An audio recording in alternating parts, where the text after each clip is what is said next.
J'aime écrire depuis que je suis toute gamine en fait. Ma première rédaction, je l'ai écrite en classe de CE2 alors qu'on n'était même pas obligé de le faire. Je suis l'auteur de 5 romans. J'ai 3 romans qui se passent typiquement en Bretagne avec des légendes bretonnes et celtes. C'est de la fantasy en fait qui se déroule non loin de la forêt de Brocéliande. Les autres romans sont du suspense, du surnaturel, toujours de toute manière, du fantastique. On s'identifie un petit peu à sa région, au patrimoine qui en découle également. Donc, moi, ça fait très longtemps que je lis sur Merlin l'Enchanteur, sur les légendes arthuriennes. Après, effectivement, l'environnement que vous voyez autour de vous peut m'inspirer également énormément.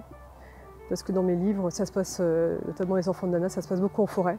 Quand j'ai écrit mon premier roman il y a 19 ans, en fait, j'ai dû l'envoyer à 2 ou 3 éditeurs qui n'ont pas donné suite. Je ne sais même pas si j'ai eu des réponses d'ailleurs. Donc j'ai rangé tout ça pendant des années. J'ai écrit mon deuxième roman qui était Les Enfants de Dana, le premier tome, 10 ans après. Et un jour j'ai appris qu'Amazon existait, enfin je connaissais déjà Amazon, mais pas le système KDP. J'ai tenté le coup assez rapidement parce que bon, les romans étaient sur mon ordi, donc j'ai mis Les Enfants de Dana dans un premier temps. Il suffit juste d'ouvrir le logiciel ou la plateforme du moins, d'enregistrer son livre, le texte du moins. Ensuite, si on a une couverture, on la met directement, on met le résumé, on clique et 2 heures après, c'est en vente ça.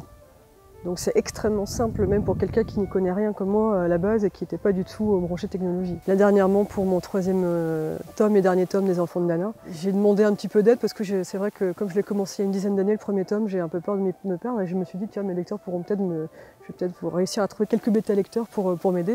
Et il y a eu plein de gens qui m'ont répondu et qui m'ont dit on a envie d'avoir la suite. Moi j'aime beaucoup avoir des échanges avec mes lecteurs, effectivement c'est vraiment une joie. Avant je ne me considérais pas comme un auteur, tout simplement parce que je n'avais pas de lecteur. Donc tout simplement je suis devenue un auteur en publiant mes livres sur Amazon.